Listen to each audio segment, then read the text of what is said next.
and gentlemen, may I have your attention, please? You're listening to Nosebleed Radio. Here's your host, Tucker Franklin. Welcome to episode 3 of Nosebleed Radio. I'm here with the squad. Karen Brennan. What's up? Toby Todd. What's up? And Shane Miller. Hey, how's it going, Roll Hawks? Got a good show lined up here today. We talk some MLB Hot Stove, some college basketball, a little bit of hockey. Talk about Fergie doing what she does. Yikes. We have a great interview with Dillon Nelson, Western Kentucky right fielder. Then we'll finish it out with some mailbag questions. We'll go ahead and get started with the MLB Hot Stove. Hot. So hot. He finally had a big marquee free agent sign. Eric Hosmer, R.I.P. to San Diego. Let's not talk about that. That's so sad. No, we suck again. Yeah, very true. We're going back to like the garbage Royals where they were giving away free tickets. Yeah, goes to San Diego, which really doesn't make any sense. But his contract to the Padres was basically the same contract it was to the Royals, which is even more sad in my opinion. Like, were we not good enough? Like, was it something I said that made him want to go to the Padres? I'm just so heartbroken over this. When it comes to contracts of players, you have to give them all the power because players are egotistical people. So the fact that the Padres threw in that player option, he's like, oh man, I have all the power in this relationship.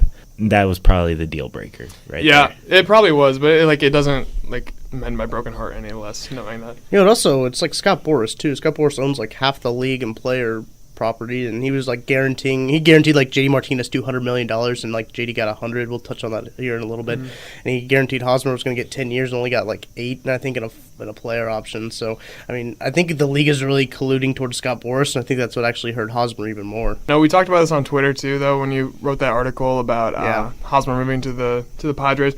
And I mentioned that, I think the reason this hurt so much is Hosmer was one of those guys that you just thought was going to be forever Royal. Like, you always thought he was going to be like that guy on the Royals, and then seeing him in San Diego with the new jersey with Hosmer on the back in different colors, I told you, it's like seeing your ex-girlfriend wearing her new boyfriend's sweatshirt. Like, it is the most heartbreaking thing to look at. Has anybody ever noticed that a lot of Royals players go to the Padres? It's like the two teams who want to get rid of good players will just make deals between themselves to make sure that they're giving away all their good players. Another thing that made me mad about him going to San Diego was he's going to a worse team by far.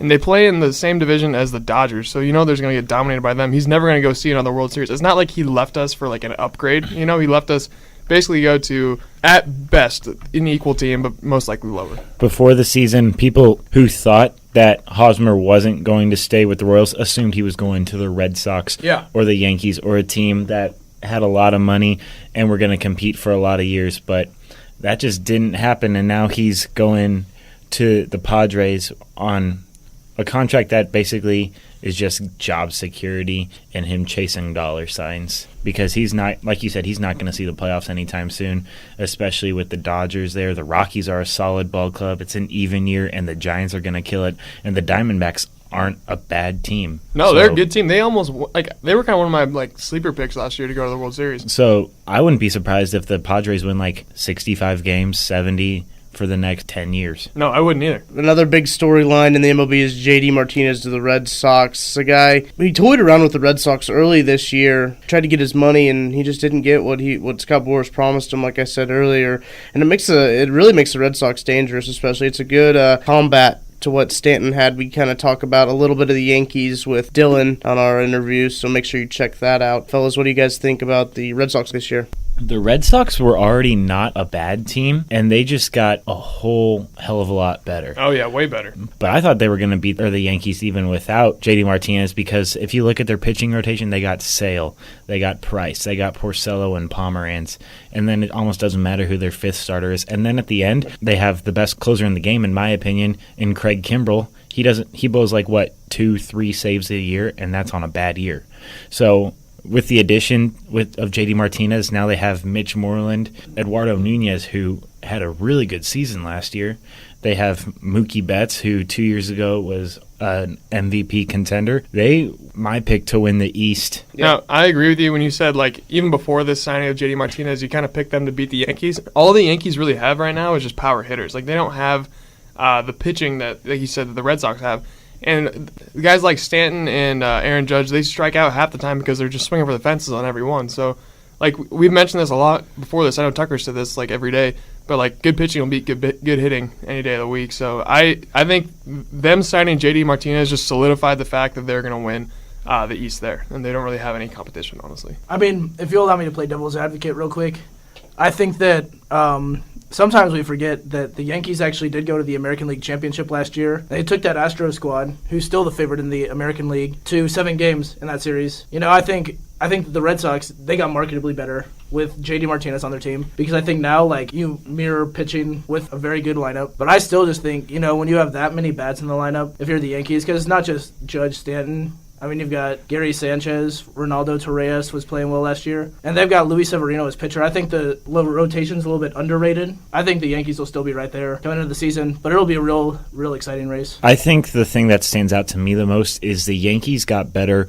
where they didn't need to get better. The Red Sox got a whole lot better where they lacked. They were near the bottom in home runs last year, home runs, RBIs, like offensive production, and they get one of the premier offensive producers in the league. What the Yankees really needed was starting pitching, and they added Sonny Gray last year, but their starting pitching is still rather weak if Tanaka isn't producing, which he missed a lot of the year last year. So I think the thing that sets the Red Sox apart from me is they're now more of an all-around ball club, whereas the Yankees are still that one-trick pony, because we saw last year that Chapman, yeah, he throws hard, but he still has his weaknesses, and that's blatantly obvious. And so, like, the Yankees are the one-trick pony, and it'll help them out at home games that they have these guys that'll hit 7,000-foot home runs. Yeah, it doesn't matter how far you hit it. It's still a home run. So, like, you can hit a home run, like, 500 feet. It's still only going to be as many runs as you drive in. Thursday, the Daily News in New York released a cover. It said the underdogs, and it had a picture of Giancarlo Stanton, Judge on it, and then with a dog mask. The Yankees made him with a dog mask, and Lane Johnson actually tweeted it and has said, real original, hashtag fake news. So, like, he's not very happy about it, and it's so crazy that Cashman did say that they were the underdogs in the division, which they might be, but I don't think that it needs to go this far.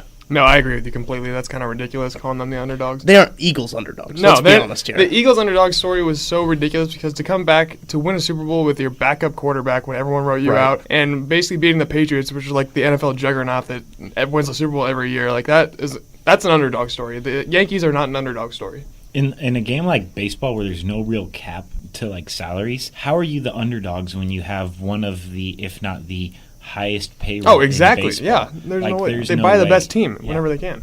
Keeping it in the AL East here, the Rays are having a yard sale, selling all their good players here. I said in my blog, last and least, the Rays are just selling everything they have in their dumpster of a stadium, and I think that pretty much sums up what their season is going to be this year. But then they came out with this move that really just confused me by signing Carlos Gomez to $4 million in a year. Toby here, that's his second favorite team is the Rays. I'd like to revert back to a point I made earlier, which is, oh no, we suck again. Not that we were good. I mean, we'll have the best AAA team in the majors, though. Yeah. No doubt about it. Because I keep saying we're getting rid of these guys. Logan Morrison, likely gone. Corey Dickerson, gone today to the Pirates. We're losing a lot of our players last year that really tried to get us to even just a 500 season. You know, not even a good season, but all of our decent MLB players Just not a losing season. are gone. Yeah. Yes, we're hoping for... If we don't lose 100 games this year, I will be shocked. It doesn't even make sense to me because for a lot of the season last year, the Rays were contending for a wild card spot. They were up there. And if they are rebuilding, they're not even trading the two guys that would get them the most prospects in Kiermaier and Archer. So it's really confusing for what they're trying to do. It just seems to be the Florida thing to just sell off all your players. But the one thing the Marlins have on the Rays is their stadium is not such like a garbage can. Yeah, no, you mentioned earlier, their stadium does smell like piss. It's got a very strong scent of urine. I think that's a good end on right there. Last but least, I said it. Bird teams. Kieran doesn't get it. He's a Cardinals fan over here. Why aren't they trying to get better?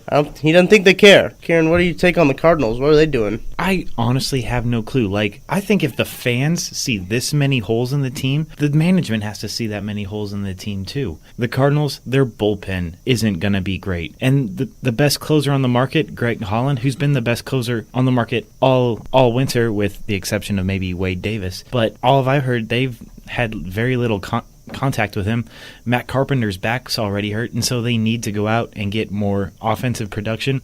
And our rotation is going to be highly reliant on these young guns. And so I think they need to go out and get a veteran arm who can kind of shoulder the load. Because like Luke Weaver, Alex Reyes, Jack Flattery, they're not going to be able to carry the team for as long as Mo, Gersh, and Matheny are hoping they're going to be able to carry it for. And the other bird teams, like the Orioles, they got really good hitting. They need to improve their pitching, and I don't see any efforts to do that. Oh, big effort on their part. They moved Machado just a little bit more inside the field, moving from third to short. So I think it'll definitely help the pitcher to hear Machado criticizing him from right over his shoulder. I think another bird team is the Blue Jays. Their management just doesn't get along with any of their players. Josh Donaldson's going to be a free agent. There's no way that they can re-sign anybody. Jose Bautista didn't want to go back, but nobody wanted Jose Bautista, so it's just a real mess with the bird teams. Airport security teams. from Canada to the United States is awful. Nobody wants to fly up there. Nobody wants to play up there. I think if you're gonna take one thing away from this segment is that baseball next year is gonna suck for all of us, and we're looking forward to hating our lives for all of baseball season. I'm still gonna be hooked though. Like I'm still gonna. I'm still gonna watch. I'm still gonna love it, but I mean, I'm gonna love hating it at the same time. I just hated my life for a football season. I don't know if I can go another baseball season. We're gonna have to keep a sharp eye on Kieran for the rest of sports. I have never seen, in my whole football fanship, never seen a team win more than 7 games.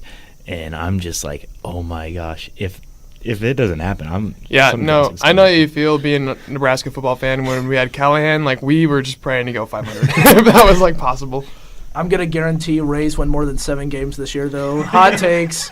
Rays, we're going to get to double-digit wins. It's going to be awesome. Hey, that's a take right there. Take what you can get. We're going to go ahead and flip it to college basketball here. Shane mentioned being Nebraska. They're on the bubble.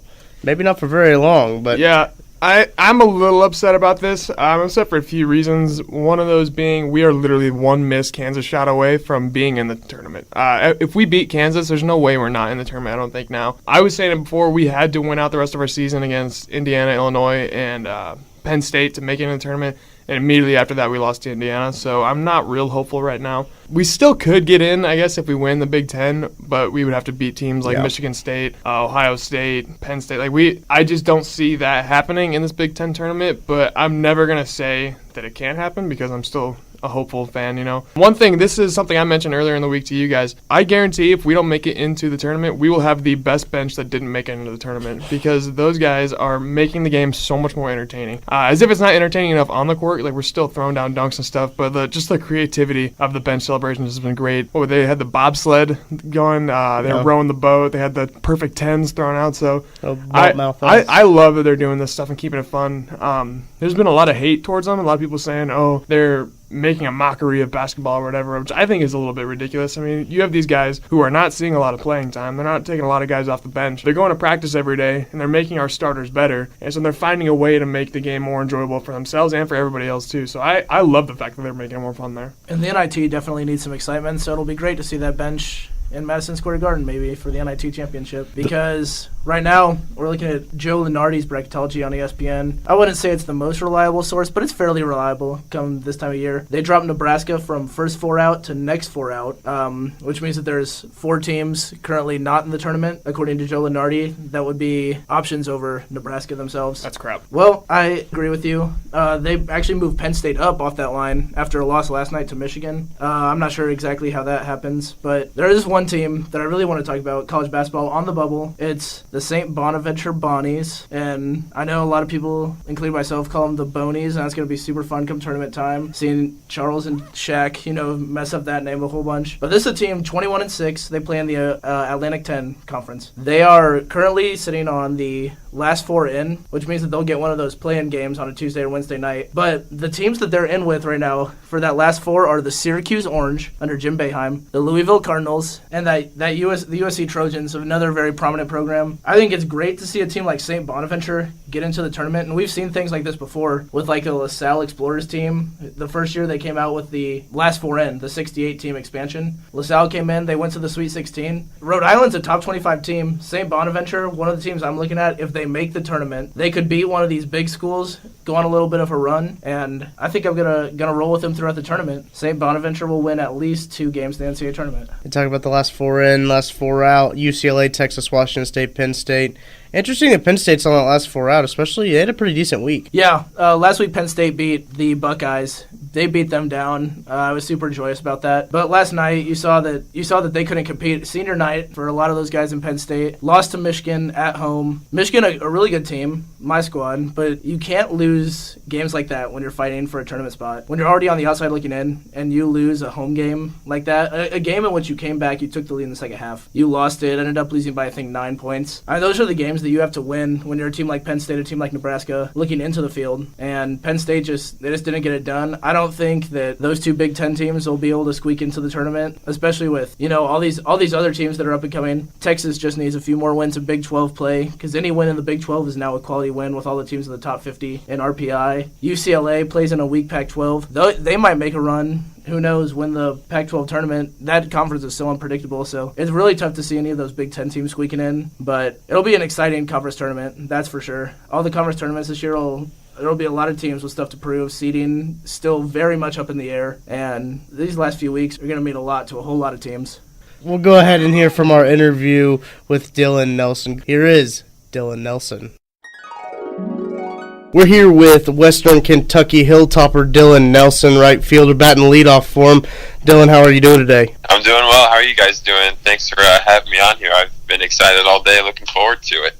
Good deal, good deal. You know what? Go tell us your story, how you ended up over at Western Kentucky. So last fall at my JUCO, I had the opportunity to go visit there, so I went down with one of my good buddies from my JUCO that's here right now with me, Jacob Rhinesmith, and so we visited together, and we just fell in love with the campus, everything about it. Thought it was a really good fit, so we both decided to commit at the same time in the fall, so it was a pretty cool deal. Who do you hate more, lax bros or people who step on the chalk lines in the infield? I'd honestly would say people that step on the chalk lines more. That's just kind of a no-feel moment, and I've never really hated lax bros, honestly. I've never really met or talked to any of them, so I definitely would say people that step on the chalk line. That's just a no-feel moment. Yeah, I kind of figured that was going to be your answer there. I saw on Twitter that you're batting leadoff. Is that because you're more of a power hitting tone setter, or do you consider yourself a better base runner? What do you think your role at Western Kentucky is? My coaches talked to me about it in our exit meetings going into winter break, and they said they wanted a power guy at the top of the lineup to drive the ball and get on base and get the inning started right and get the tone started early with having guys in scoring position or maybe driving a run off the start. So definitely trying to drive the ball out there. Nice. So do you enjoy playing right field? Because I used to play right field in Little League, but that was because I was the worst player on my team. Is that the same in college, have you found? Well, I've been a middle infielder my entire life, actually. And when I went out to Indian Hills, we had a bunch of infielders, so they tried me out in the outfield, and right field was open, so I went there, and I've never gone back. But I honestly love it. Outfield's great. It's more relaxed out there, and I can just focus on hitting and just relaxing pretty much rather than all the things that have to go and being an infielder. So I love it. It's great. Now, Shane talked earlier that you're the leadoff hitter. Is that true? Did you get hit on your first at-bat? Literally the first pitch. Yeah, that's what I saw. That's awesome. Into the box, looked at the pitcher, and when I was loading, first pitch came right at my hip, and I wore it, and I was like, okay, that's a good start. I got on base. Yeah. I kind of talked about earlier about people who step on the chalk lines in the infield. What's your favorite unwritten rule of baseball? I would say, honestly, about what all goes down when a no-hitter or perfect game's going on. I think it's so funny seeing how the pitcher reacts to it, because they obviously want to talk about it because they're throwing well and they're just itching to say something about it, but they know they can't, because if they do, probably the next batter they face is going to be a base hit, and the manager knows about it, all the players and teammates know about it, and then when you're watching the game on TV, the announcers are hinting at it and saying subtle clues and stuff, so I just think that's pretty funny about the game. Yeah, just to go along with that, do you have any superstitions? No, I don't, honestly. I try to play loose and be free, and each day is a new day, so I just go out there and just try to have fun, and I don't try to get up wrapped around my head and stuff, because that's just when you're in trouble. So I just try to keep it light and easy out there. That's kind of crazy to me. I mean, yeah. I never really played baseball as a football guy. I figured baseball was the most superstitious sport, and even in football, I had game day superstitions I would not break. Me and Isaiah Ramsey, who's the guy we had on a couple of weeks ago, we would go eat the same lunch every day, sit in the same car, same spots in the car, listen to the same songs and everything. So I'm kind of surprised you don't have any game day superstitions. I see that with football because like they play like 13 to 18 games, depending on level, but because it's like a once a week thing. But baseball, we play nearly every day, so I just think it's just like another day. So just go out there and play. But I know some starting pitchers and some guys that they have to do this at this time and listen to this song when they're warming up and this playlist and eat this food, and so there's some guys like it, but I try not to be like that. Yeah, I guess that makes sense. Do you so I had one question about, do you hate rice or do you really like rice? Like rice baseball? Just rice. Oh, rice in general? I was just trying to get a trap question. One of my so at my JUCO we didn't have the best food service. Obviously our cafeteria is pretty bad, and so one of our buddies, we started our freshman year, we would make chicken and rice nearly every night. Nice. So big rice guy. Would eat that. So actually, I like rice a lot. Honestly, I had rice. I went to Panda Express for dinner, so I had some rice there. So I like rice. That's a conference opponent, though, so you got to be careful. What do you think about Rob Manfred trying to shorten and effectively ruin baseball? In my opinion. Yeah, I've been hearing about that, and I can honestly see where he's come from in a sense. I mean, the games are long to some people, but I just think that's how baseball is and how it always will be. The only thing I'd say, like I'm on his side with, is that the mound visits are a little excessive at times. Yeah. Like we're watching playoff baseball, and it seems like they throw 2 pitches and the ball, the catcher has to go run out there and come up and talk to him. Then you have the mound visits and all that, and all adds up. So maybe limiting that, but no, I'm with you. Baseball is the greatest game in the world, and it should not change at all. I agree with you completely. We took a peek at your schedule, and we saw you had matchups with 8-ranked Kentucky and 15-ranked Louisville. Are you scared of guys like could go to the MLB draft potentially? Oh, no, not at all. I've played guys growing up and at my JUCO and stuff. We've all played against good guys and good players, and we got guys on our team too that are studs and will get drafted and stuff. So, it's the same game, and they got to throw the ball over the plate. They got to make plays, so it's the same thing. So, no, we're not scared of anybody. Yeah, I always liked that about baseball. I can't remember who said the quote, but they got to throw the ball over the plate every time. You can't just run out the clock or anything. So every game's an opportunity. There's no time limit to it. It's not 7-9 innings of baseball, and you can't cheat your way out of it or run yourself out of it. No, yeah, you got to be mentally tough the whole game. This is kind of a question. I know you're from Omaha. That's how we got you on the show. I'm from Omaha. What do you like the CWS, the College World Series, better at TD Ameritrade, or are you more of a Rosenblatt guy? I think the atmosphere at Rosenblatt is 10 times better than it is at TD Ameritrade. I feel like at TD Ameritrade it's more just like casual, business-like, and it's just like, oh, there's a baseball game going on, but let's look at the skyline and enjoy all like the business economics part of it. Where at Rosenblatt it was just diehard baseball fans, passion, even because we like Nebraska or Creighton's never really there, so people would just be there cheering on teams, cheering on good baseball. Yeah. But I do like about TD Ameritrade is how it's spread out, and obviously it's nicer, new stadium, easier to access around. So, I mean, both have benefits, but if I had to choose one, I would say Rosenblatt for sure. Yeah, no, I agree with you. I loved Rosenblatt. It felt more of just like almost like a Sandlot feel, where it felt like people were there because they love baseball, TD Ameritrade is just like you said, it's like, oh, we're here, might as well watch a baseball game while we're downtown. But you went to Rosenblatt because you love baseball. You loved the tailgating around it. Everything I think was better at Rosenblatt. But I still love going to games. Yeah, great childhood memories there. For sure. What was the one team you played in high school that you really wanted to beat the most? I would say Creighton Prep, honestly. They I don't know if Shane's told you around, but they're an all-boys school, and they just dominate in nearly every single sport. And their student sections really raunchy and stuff, and they chirp pretty well. And it's just they're probably the most hated school in Nebraska. So that's funny you say that. Always want to play prep. We had Isaiah Ramsey on last week, and he said the same thing. We had him talk about the team he hated most. He said Creighton Prep, and we didn't even play them. So that's funny. We got the consistency going. Sure, yeah, that's definitely true. This is an anti-Creighton Prep podcast. Definitely. If you did not grow up playing baseball, what other sport do you think you play? I know you played basketball in high school, but would that be the one you'd go to? Yeah, I played basketball my whole life. I played football for a little bit, but it was tough doing all three. And I love watching football. It's probably my favorite sport to watch, honestly. But I would say probably either basketball or maybe even golf. Maybe I'd try golf out and do that swinging at clubs. Kind of like swinging a bat, but a little bit different. So either golf or basketball for sure. You just made Tucker super excited when you mentioned golf. I'm a golf guy. That's awesome. Yeah, I know. It's a good game. I love it. Every time I play, I slice the ball about 45 degrees to the left, so it's not the best. I know you talked about watching football. You're a big fantasy football guy, right? Oh, huge. How's your team do this season? It was devastating, actually. We were the best team all regular season. Took a little hump in the middle of the end, which I was happy about, honestly, just to rebuild a little.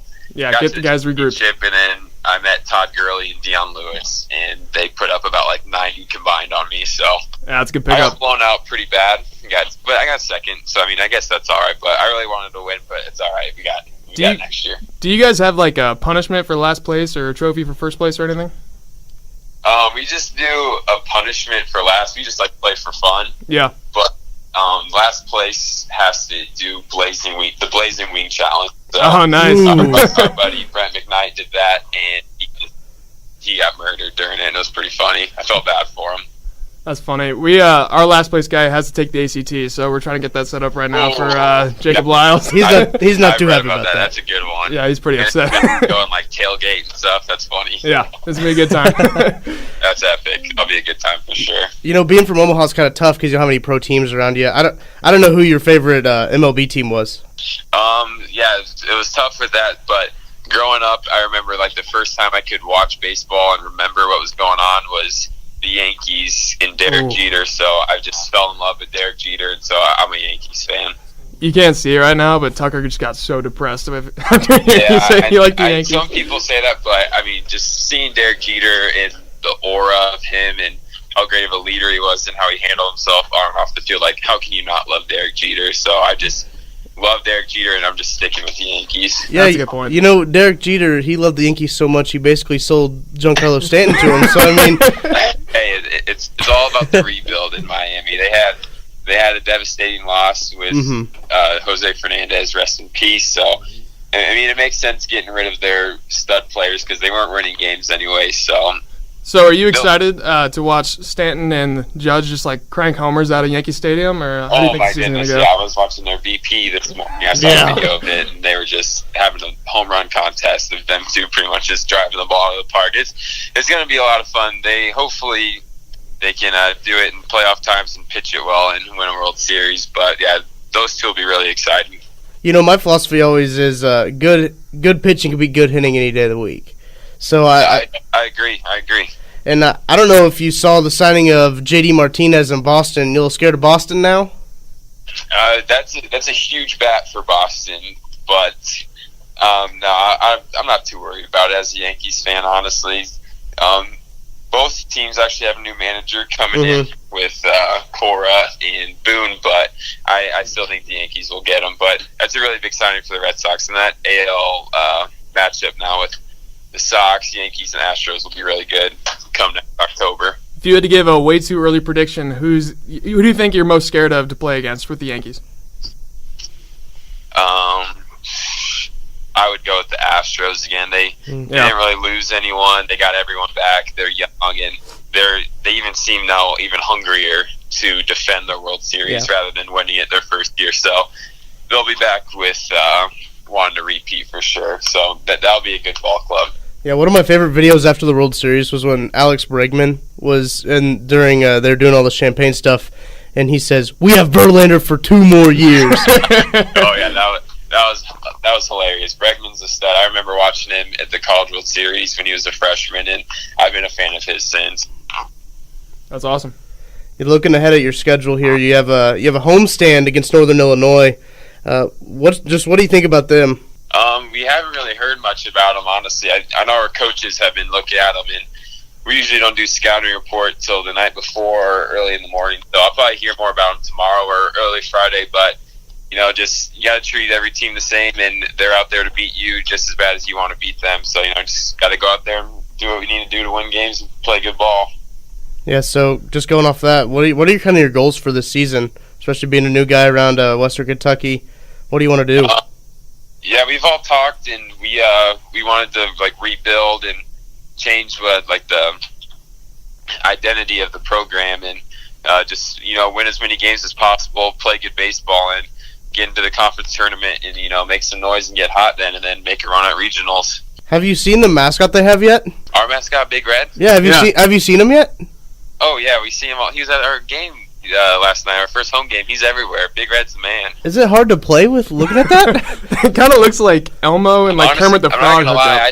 I was in right field and I saw him walk in and I was staring at him for a little bit. But it was during the game, so it's all right there. But yeah, I noticed right when he walked in there. No one can miss Big Red. So, do you know what exactly is a hilltopper? So I didn't really know, but so back in the day when they were discovering land, big thing around Kentucky and like in this area, like upper south, I'd say, like no one really had land claimed, and so when they would claim their lands, they'd get to the top of the hill and they'd stick a flag into it, a red flag, and so that's how they claimed their land. Oh, so on top of the hill, swinging the red flags. So that's what a hilltopper is. Okay, that makes sense now. Your mascot does not look anything like a flag, though. No.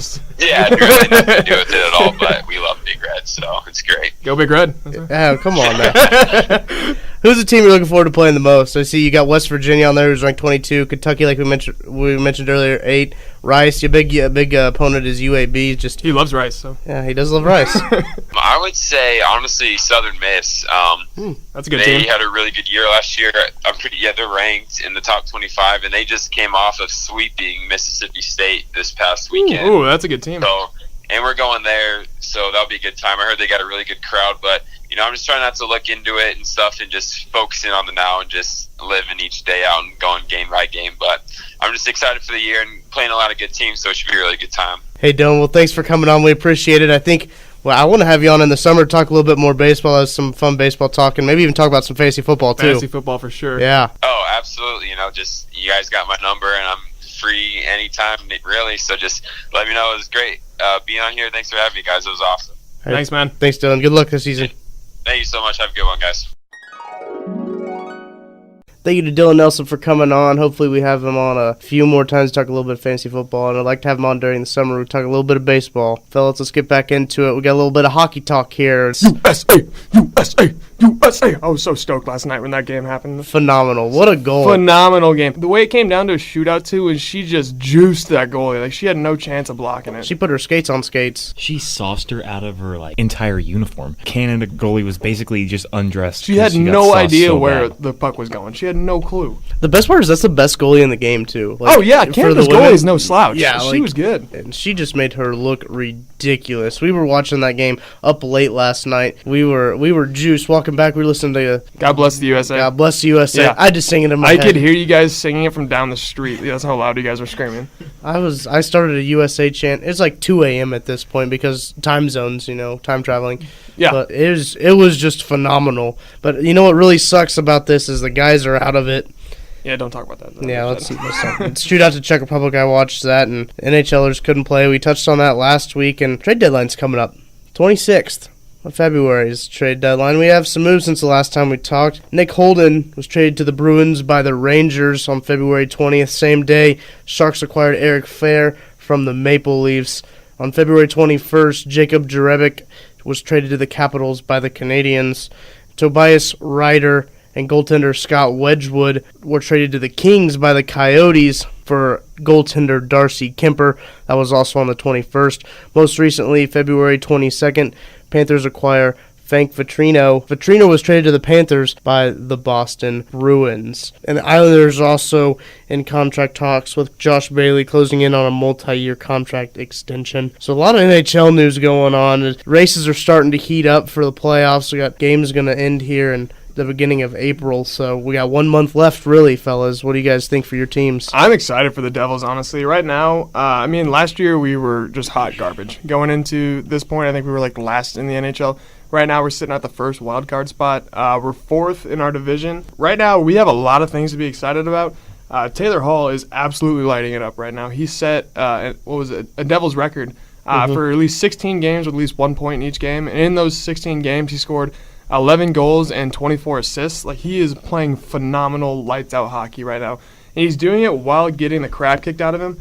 I don't know if you saw that fight between him and Alex Burrows, but the dude was literally driving his knee in the back of his head. It got suspended for 10 games. Taylor Hall still came back and played the rest of the game and continued playing from the stretch on there. They went on for like a 4-game win streak even after that. Also, Nico Hischier, I hate hockey names. I can never say his name. Hischier, he is, 19 years old, stud athlete. He's going to be the future of the Devils here.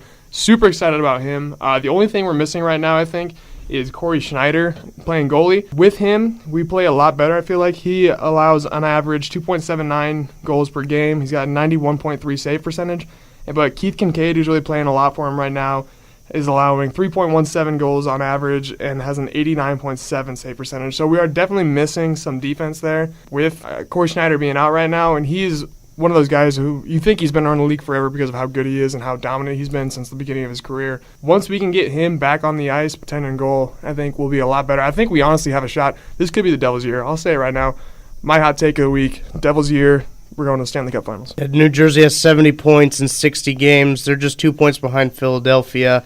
Also played 60 games as well. One of those games we did win, though, was against the Tampa Bay Lightning, which was Tucker's prediction to go to the Stanley Cup, if I am not mistaken. So I do think we have an opportunity to go to the Cup Finals here. You asked for our predictions for our teams. I predict that the Blues will stumble into the playoffs and lose in the first or second round like they do every year, seemingly. They were so good at the beginning of the season. Schwartz and Shen just tearing it up. Tarasenko's kind of hit a slow spot in the season, and they just don't score enough goals, and they blow big leads. I know last week they blew a 3 or 2 goal lead to the Predators and ended up losing in overtime, which nobody ever does to the Predators. The Predators are so bad in overtime, but the Blues aren't going to make it very far in the playoffs, and hopefully we can fix it for next year. Robbie Fabry coming back healthy. Hopefully his knees have been worry for Blues fans since he came into the league. Those lower body injuries. Yeah, they are killer. So, I don't know. I hope for a Stanley Cup berth, but I am not getting my hopes up. I'm ready to be crushed. That's how high my hopes are right now. Okay, so for my squad, the Sharks, we're actually playing really well. And since we moved Brent Burns, our best player, from defenseman to our one line for forwards, we have not lost a game. We've continued the Blues drought, which I know has made old K-Bear over there pretty sad, but we're hitting a really good stretch right now. There's no chance we catch the Knights, and shout out to the Knights for becoming the first ever expansion team in any of the 4 major sports to finish with a winning record in their inaugural season. But I think the Sharks are a team that always makes the playoffs. We don't miss the playoffs. We're a very good regular season team. Just like the Blues, we stumble into the playoffs sometimes. We lose early. Hockey's just so unpredictable. So, yeah, it is. Yeah, like 7-3 in the last 10. Sharks are looking good, man. I'm excited for the rest of the season. I'm excited for the postseason. Hoping the Kings and Ducks don't hit a hot streak and catch us or anything. But I'm excited. It's my turn to finally talk about the Preds. Yes, sir. All right, they're first in the Central, man. Finally, Chicago sucks. That's I'm awesome. so happy that Chicago That's awesome, sucks. I hate the Blackhawks. Chicago's not even going to touch the playoffs. That's the one silver lining to this season is how bad Chicago has been. Preds looking like they're going to be second in the Western Conference here with 81 points. Vegas has 84. We mentioned earlier how good Vegas has been. 2 wildcard spots holding on by Central teams, too. And I said earlier before the show started, I said Central's the best division in hockey. Don't at me. And they did not disagree. Preds are looking to bring up Tollevin from the Finnish squad, and he's really making some noise in the Olympics, and I think we'll bring him on for some late postseason runs. Also been in talks for Rick Nash. I don't think that'll happen, though. I think his asking price is too high for what the Predators want to do, and then they can just bring in Tollevin, and he can do pretty much the same job that Rick Nash can do. So I think the Preds are fine. They play the Sharks on Thursday. Should be a great game, and they play the Blues, another good Central opponent, on Sunday, so we'll see what happens there. I think it's crazy that the Preds are having so much success because they're not in a hockey town, and we all know there's no such thing as Southern hockey. You guys suck. This is going to be a weekly thing. Every time we talk about hockey, we're going to bring this up. We're moving on.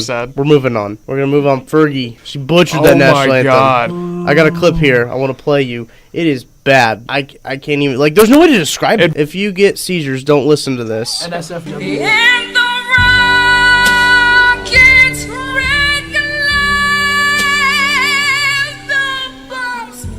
Oh, okay. Okay.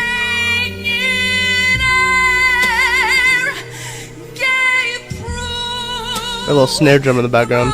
Why? She's treating it like a jazz song. This isn't a jazz song. The only jazz I like is the jazz flute and Okay. Yikes. I'm pretty sure.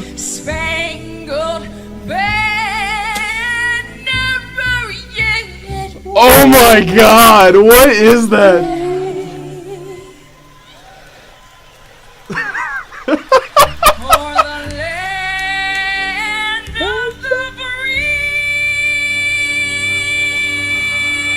Oh.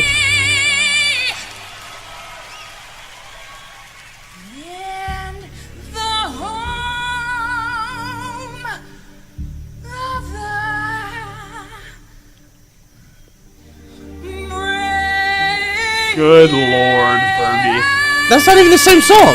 No, It's not the same song. What's ridiculous? So, It's a basketball. God, I hate Fergie so much now. I don't hate Fergie. I hate Fergie. now. You can't hate Fergie. I hate her now. I think what happened is she made a bet with somebody before. They said, "Here's the over/under." It's Yeah, I 2 was gonna minutes. say, do you think she knows the over? Because she went way over. I think somebody actually said, "Here's the over/under on syllables," and she said, "All right, well, free is only 1 syllable, but I bet I can make it 8." So I think that's what she was going for with her anthem there. She was trying to go for something different. She was trying to go for, oh man, a great national Yes. anthem. But nobody talks about the great national anthems. They talk about only the talk about the horrendous. terrible ones. That's so like Fergie, Christina Roseanne Aguilera. Barr, Christina Aguilera. Yeah. So those are the national anthems we'll be talking about forever. So if she wanted to sing a national anthem that people are going to be talking about forever, she succeeded. Yeah, no, she definitely made her mark on history as one of like the worst national anthem songs ever. As an American, I'm offended. Like that was probably treason. one of the worst. Yeah, no, I said that it should be counted as treason against our country. She should be arrested for that and probably taken a gitmo. I don't know. We need to talk to her and figure out what was going on. I sang Shane a is a man better. of the law, so he would know. I sang a better national anthem last night when we were walking home at 2 a.m. after the United States Yes. won the gold medal than she did after preparation, probably. It's true. I was asleep on the couch. I heard it. It was a magnificent rendition. Yeah.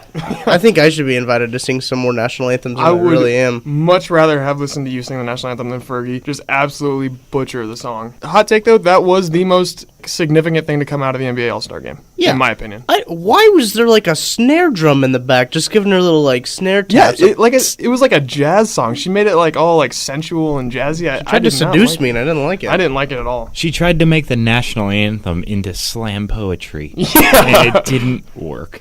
Yeah, no, everyone was confused too. If you watch the video, you can see all the faces of like the Yes. players. Jimmy Kimmel was in the stands, and he was shocked and offended, I think, at the national anthem that was just rendition before him. You got a little bit more basketball talk. Some big news coming out of the Dallas Mavericks organization. Toby brought it to my attention, actually. I believe that was Tuesday when that all came out, the Sports Illustrated story. And then also Mark Cuban admitting to tanking. Like, he had a bad 24 hours. Shark tanking. Yeah. Hey, that's a great show, too. I love that show. Tremendous show. A terrible 24 hours for Mark Cuban. I'm sure he'll go to his multi-million-dollar mansion. He'll think it over. And he'll say, you know what? It's not all bad. But for the Dallas Mavericks, this is bad news. Not just for the Mavericks. I think this is bad news for pro sports, just in general. Yeah. Because this guy had been with the organization since the early 90s. People who have been with organizations now for a long time and did things like that, just made crude jokes to female employees, stuff like that. Now that's not allowed. This is 2018. Everybody's cracking down on it. That's not allowed anymore. And these guys who worked in like the 90s, I mean, you can dig up stuff from the past that a lot of organizations have done. And then, there's the story about the sexual harassment in the workplace. There's also the story about the writer for the Mavericks, which you don't often hear about teams' writers, teams' reporters. This guy got in trouble for actually abusing women, hitting women, stuff like that. I think it was his girlfriend. She would come into the office. She'd have bruises up and down her arm. She actually came in one day with her wrist broken from an altercation that they had. Mark Cuban is under fire right now because he decided to keep this employee, which he said was his decision. He didn't talk to anybody else about it. It went through him. He decided to keep him on staff for 2 more years. Before all this came out, they've obviously released the president. They released this writer now. And then in regards to the tanking thing, there's ways that the NBA has to fix that problem because, NBA teams right now know that they're not competing for championships. There's probably about 4, 5, 6 teams in the NBA that compete for a championship right now. All the other teams are either trying to make just blockbuster deals or shop everybody. So this isn't just the Mavericks. Mark Cuban's just the one who said something about it. And I think that NBA is the easiest sport to tank in. Like you said, there's no disparity between teams. And I will admit, I was on NBA strike for this year. year because I hated it. I didn't like how there was just two good teams. It was either you were really good or you were trash, and you were trying to get the top pick, and it's no fun to watch a team you like just try to purposely lose games. The whole purpose of the lottery was to try to prevent teams from tanking. So it's like there's no guarantee at the number one pick. But what we've seen is that since there's no guarantee of the number one pick, it's more teams tanking, not preventing tanking. It's actually spread tanking throughout the league more. So it's like, it's no, like the 76ers, they're like, oh, we didn't get the number one pick this year, so we'll just tank and get it next year. So like they just kept doing that until they had eventually got the number one pick and got what they wanted. It's the process. So, it's just the process now. now. The process is tanking until you get the number one pick. Yeah. So trust the process. We got like 15 teams out there that are trusting the process right now, and it's just no fun to watch. I was on an NBA strike with Tucker this year because I mean, I was a Warriors fan before the strike, big Baron Davis guy, but still, like, there was no competition. It was no fun. Let's dig into the mailbag. What do you guys think about Todd Haley to the Browns? How is his production not through the roof with Pittsburgh weapons, and how will he work with the Browns' talent? This is from Nick from Lee Summit. Thanks, Nick, for sending your questions. Remember, you can send in your questions to nosebleedknowledge1@gmail.com, or you can DM us on Twitter @nosebleedsknow, or just message us on Facebook. Look us up, Nosebleed Knowledge. All right, so with this question, I've been thinking about this for years. How are the Pittsburgh Steelers not in the Super Bowl, or at least the AFC Championship, playing against New England every single year with the talent they have on offense? Big Ben Roethlisberger, future Hall of Famer. He's going to be in the Hall of Fame. He's a great quarterback, regardless of his off-the-field antics.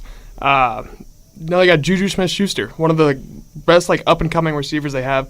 Antonio Brown, one of those guys you forget how short he is because of how well he plays. We talked about a couple weeks ago, guys you forget how tall they are. You forget Antonio Brown is under 6 foot tall because how the catches he goes up and makes. He's by far, I think, up there with Julio Jones as the top two receivers in the league. They should be dominating teams all across the board with all the offensive weapons they have. Not to mention Le'Veon Bell, too, one of the best running backs in the league. So I don't understand where they crumble in games. I do. It's Todd Haley's not good at his job. Yeah. Because if he has all those weapons, that should make his life easy. Exactly. He should just drop a play, throw it to Antonio, run the ball. But you see his track record with the Steelers, not good. Nobody on that team liked him. You can go back and see his track record with the Chiefs. No good. Nobody liked him. Todd Haley is not good at his job. The question, what do you guys think Todd Haley to the Browns? I think it's going to be garbage. Yeah, no, we've been figuring it's such a Browns move to hire the one guy who can't do anything on offense with offensive weapons to bring him to the team with zero offensive weapons. You couldn't have. We always consider how do the Browns get any worse than this? They just got worse. I've never thought this would happen to them. Yeah, if he can't turn Matt Castle into a MVP quarterback, I don't know why they brought him to Cleveland because they've got a whole bunch of Matt Castles on that team. Hey, they're going to throw a bunch of money at McCarron, I guarantee it. Absolutely. I bet they go get McCarron. So that's for another discussion. Yeah, that's another discussion. That's another discussion. And I know he's been an offensive coordinator most of his life, but if you look at what he did with the offensive coordinators, his offenses weren't that good. Got another question here. This is from Colin from Creston, Iowa. Which would be better for the Cardinals, 25 duck-sized yachties or one yachty-sized duck? Kieran, go ahead and kick us off here. Okay. See, I think the best way to go with this is a Billy Bean Moneyball standpoint. And I'm going to go 25 duck-sized yachties simply for the fact that there's very little strike zone. And so they will get walks, they will get on base. Their on-base percentage will be through the roof. They will be Chris Pratt in the movie Moneyball. So I'm gonna argue that point. So they're gonna get on first base, but they're gonna get tagged out every time they're running anywhere. They're like a duck-sized yachty. Look how ducks walk. They just waddle everywhere. You can't waddle to second base and be safe. There's no way. If they get walked everywhere, they're going to be walking to the bases. They won't have to worry about getting tagged out. Yeah, but what happens when someone comes and hits a ground ball? Well, if they are duck-sized yachties, I'm assuming they still have yachty strength and capabilities. But how fast can you waddle with that much strength in your legs? Well, Yachty's not that fast anyway. He's about as fast as a regular duck anyway. Yachty is a waddler, no doubt. No, I do think this question is saying, though, 25 duck-sized yachties. You have Yachty with all of his capabilities. He's just the size of a duck. So if you have one Yachty-sized duck, wouldn't it be just a duck that's as big as Yachty? Yeah, so I'm going to make an argument for this because I think this could be pretty effective. We talked about with Dylan in the interview how distracting ridiculous mascots can be. Can you imagine if there was a person-sized duck walking around in the outfield? If I'm in the batter's box and I look out and see in right field or something, there's just a duck the size of a human being. No way I'm making the hit. I'm not even looking at the pitch coming. Yeah, but where do you hit that duck? Do you hit him 2-hole, tried to get him out of the way early, or you hit him 8-hole. Where do you put him? Do you put him at first base? Do you put him at DH? Where do you put this duck? He would be a cancer in the clubhouse. Do you even have to play him? Can you just leave him on the dugout? If I'm walking up to the batter box and I look across the dugout and I see a big ass duck, that's going to throw me off the rest of the game. Well, in this hypothetical situation, I'm assuming you're going to play him and you're not going to cut him. Like, he's been with the team forever. You've got loyalty between the team. This duck-sized Yachty. Yachty-sized duck. Oh, no. Yeah, this Yachty-sized duck. Yeah, the giant duck. Now I'm gonna go on the other side of Moneyball. They always talk about rosters, numbers. Right. So you have 25 duck-sized Yachties.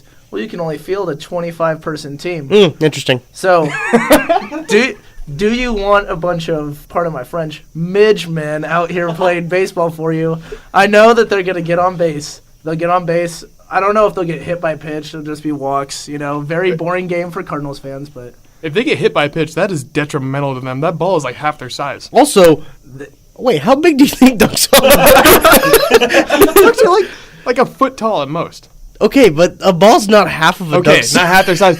But if it's coming at 80 miles an hour and it hits them in the dome, they're dead. No, that duck will die, And that's why you've got 25 of them. Especially if Randy Johnson's You pitching. don't need all 25 of them. It'd be like having twins. Like in the movies whenever like one twin's like, oh man, I didn't study for calculus. And the other twin's like, I'll go take it for you. So like this Yachty's like, oh man, I'm feeling injured today. There's 24 others that like, don't worry man, point. We got your back. And actually, if one of them gets killed, then that'll give you the chance to bring Matt Carpenter up from the minors. So, win-win.